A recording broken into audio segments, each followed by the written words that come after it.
আমি হরিপদ দাস। আমার স্বরচিত একটি কবিতা মায়ার বাঁধন ছিন্ন করে পাঠ করছি। হরিপদ দাস।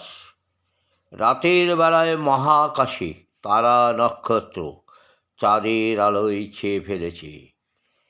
আমি ছাদে বসে আকাশের দিকে তাকিয়ে রাতের সৌন্দর্য অনুভব করছি।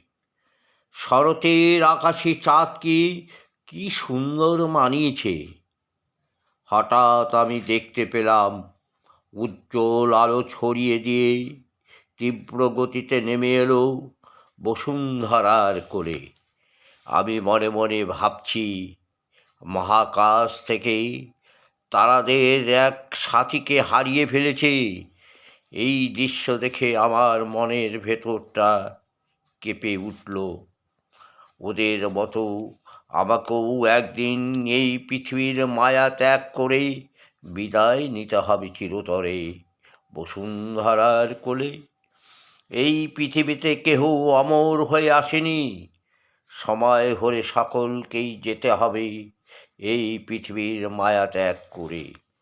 পিতা মাতা স্ত্রী পুত্র কন্যা প্রিয় পরিজন সমস্ত মায়ার বাঁধন ছিন্ন করে যেতে হবে একদিন। শুধুই পড়ে রইবে আমার স্মৃতি আপনাদের তরে। নমস্কার।